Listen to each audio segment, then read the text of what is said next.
Kita beralih ke informasi lain. Tim Advokasi Anti Kriminalisasi Akademisi dan Aktivis Ahmad Hozinuddin menyatakan ijazah Presiden ke-7 RI Joko Widodo tidak bisa dinyatakan asli hanya berdasarkan penyelidikan Barreskrim Polri. Ia juga menegaskan persoalan ijazah Jokowi merupakan sengketa hukum pidana dan perdata yang melibatkan banyak pihak. Sebut umum aja. Yang lain disebut umum aja tim gitu. Dalam konferensi pers ini, Hozinuddin menekankan belum ada satupun ketetapan pengadilan yang menyatakan keaslian ijazah Joko Widodo. Maka dari itu pihaknya membantah pernyataan tim kuasa hukum Jokowi yang menyatakan bahwa ijazah kliennya asli berdasarkan hasil penyelidikan Barreskrim Polri. Hozinuddin juga meminta semua pihak untuk bersabar terkait penetapan status keaslian ijazah Jokowi. Apakah itu bukti keterangan saksi atau bukti surat? Nah, sampai hari ini memang belum sampai tahap ke sana. Prosesnya itu di Polda Metro Jaya baru undangan klarifikasi. Jadi jangan dipaksa-paksa penyidik Polda Metro Jaya untuk meningkatkan statusnya menjadi penyidikan. Pihak Polda Metro Jaya juga jangan mengikuti atensi pihak-pihak yang hanya bernarasi meminta kasus ini segera ditingkatkan dari penyelidikan menuju penyidikan. Bagaimana penyidikan itu akan dilakukan? Lawang ijazahnya saja belum bisa dibuktikan asli atau tidaknya. Karena deliknya kan dugaan tindak pidana fitnah dan pencemaran tentang ijazah palsu. Berarti harus dibuktikan dulu bahwa ijazah itu asli.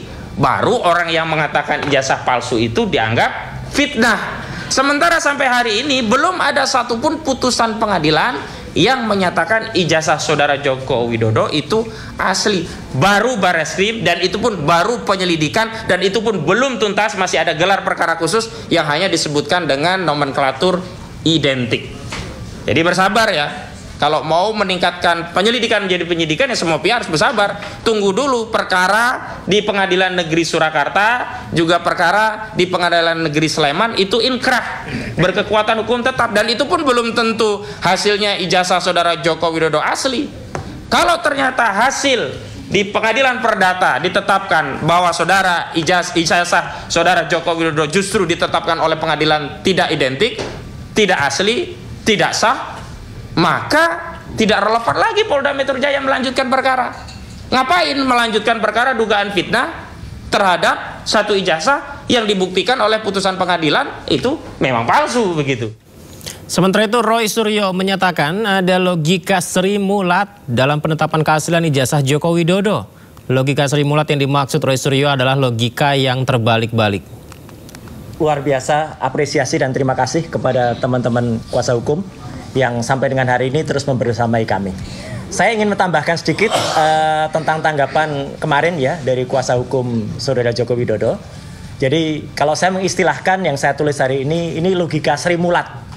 Logika Sri Mulat itu artinya kita tertawakan saja. Ya, karena Sri Mulat itu selalu kalau mau sein belok kanan tuh sainnya kiri. Ya, kalau bilang sesuatu yang bahaya itu bahaya gitu. Jadi malah jadi tertawaan. Mana ada orang kalau punya ijazah asli ditunjukkan itu terus jadi chaos. Nggak akan ada itu. Itu logika Sri Mulat. Logika yang terbalik-balik. Jadi kita tertawakan saja dan ini biarkan masyarakat yang menilai. Nah, yang terpenting saya tidak akan menambahkan pasal-pasal hukum, tetapi saya ingin tambahkan sesuatu yang sering diungkap ya. Menunjukkan ijazah itu melanggar Undang-Undang Keterbukaan Informasi pasal 17 yang dikecualikan huruf H. Karena di situ ada tentang hasil akademik. Teman-teman, sekali lagi saya ulangi. Saya adalah termasuk tim penyusun dalam rancangan Undang-Undang Keterbukaan Informasi Publik nomor 14 tahun 2008 yang lalu, ya. Dan pada saat undang-undang itu disahkan tanggal 30 April tahun 2008 dan kemudian berlaku 2 tahun sesudahnya, saya menjadi anggota Komisi 1 DPR yang ikut mensahkan itu bersama pemerintah. Jadi clear betul kita artinya. Jangan sepotong-sepotong baca pasal. Karena di pasal 18 ini belum pernah diungkap.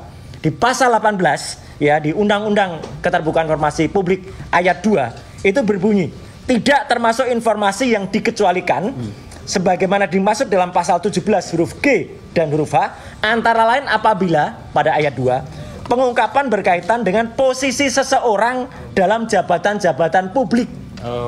Clear banget. Jadi seseorang yang memperoleh jabatan publik dalam hal ini adalah Joko Widodo yang saat itu sempat menjadi wali kota 2 periode, Gubernur DKI 2 tahun ya, 1 periode tak selesai dan 2 kali masa presiden, itu adalah seorang pejabat publik. Jadi tidak bisa masuk pada pasal 17 yang dikecualikan pada ayat H. Jadi clear banget. Sebelumnya tim kuasa hukum Presiden ke-7 RI Joko Widodo menyebut ada upaya kriminalisasi terkait permintaan gelar perkara khusus soal kasus tuduhan ijazah palsu Joko Widodo. Hal ini disampaikan tim kuasa hukum Jokowi menanggapi permintaan gelar perkara khusus dari tim pembela ulama dan aktivis TPUA. Kuasa hukum Jokowi Yaakob Hasibuan menegaskan bahwa penyelidikan kasus dugaan ijazah palsu kliennya telah dihentikan Barreskrim Polri. Maka ia menilai permintaan gelar perkara khusus terkait kasus ini sebagai upaya kriminalisasi terhadap Joko Widodo. Bahwa penyelidikan di Barreskrim mengenai keaslian ijazah Pak Jokowi itu sudah dihentikan. Jadi laporan mengenai adanya ijazah Pak Jokowi yang palsu itu sudah dihentikan karena tidak ditemukan tindak pidana apapun, sehingga dapat disimpulkan bahwa ijazah Pak Jokowi asli. Nah, itu dulu yang paling penting, karena masih banyak pihak-pihak yang coba membangun narasi seakan-akan itu belum selesai, masih perlu dibangun lagi, dibuka lagi, gelar khusus dan lain-lain.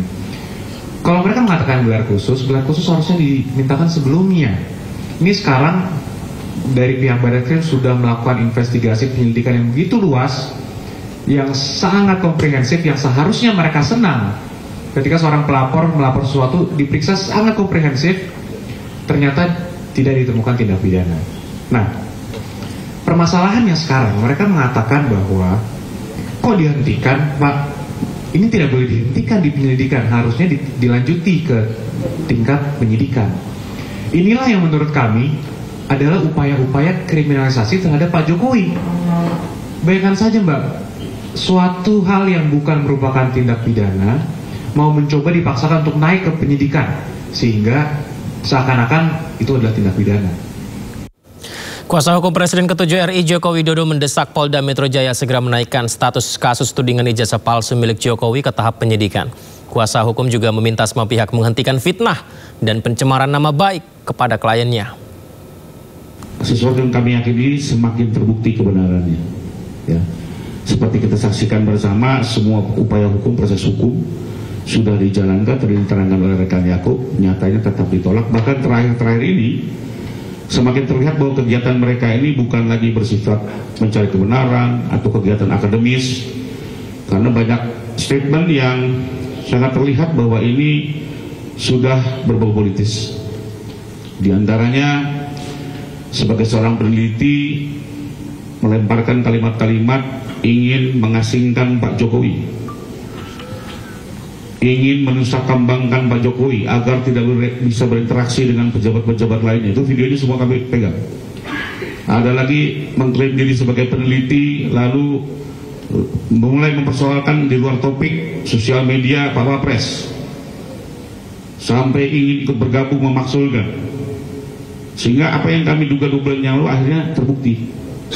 Ibarat pepatah, secepat apapun kebohongan berlari, waktu yang akan menentukan kebenaran akan terkuat. Dan sekarang itu semua semakin terbukti, ya, dan kita saksikan bersama. Karena kita melihat kondisinya sudah seperti ini, jadi apa yang dilakukan mereka ini bukan untuk mencari kebenaran.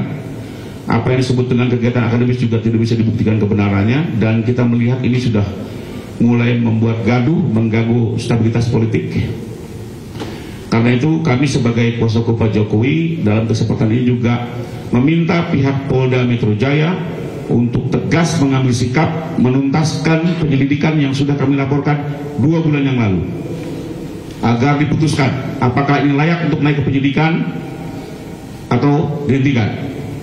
Karena kami pun sebagai pelapor memiliki hak untuk meminta proses hukum ini dituntaskan sebagaimana mestinya, dan kami yakini dari seluruh alat bukti yang sudah dihimpun, baik bukti-bukti surat, saksi-saksi, termasuk keterangan ahli, termasuk bukti petunjuk, dalam pendapat kami, laporan kami di Polda Metro Jaya layak untuk dinaikkan ke tahap penyidikan.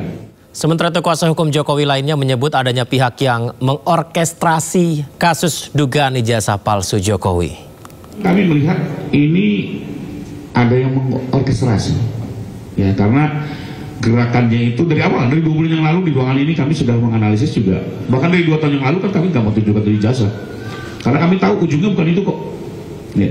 Secara logikanya Mas, kalau saya tunjukkan ijazahnya sekarang, Mas bisa lihat asli atau enggak? Mata kita kan tidak mampu menilai itu. Yang paling benar adalah laboratorium, puslapor. Gitu. Sekarang pas lapor sudah keluar, suruh tunjukkan lagi. Jadi cara berpikirnya tidak logis, tidak konsisten. Gitu.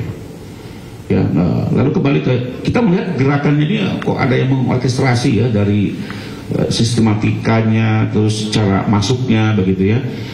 Tapi siapa di belakangnya, ya itu untuk internal kami lah, gitu ya. Itu untuk internal kami karena kembali lagi tidak mudah membuktikannya. Ya, masih berkaitan dengan polemik ijazah, pemirsa, setelah Bareskrim Polri menyebut bahwa ijazah Presiden ke-7 RI Joko Widodo asli, pihak Rismon Sianipar CS belum puas. Rismon menelusuri wilayah Kabupaten Sleman menemui Kasmujo yang disebut-sebut sebagai dosen pembimbing akademik Joko Widodo.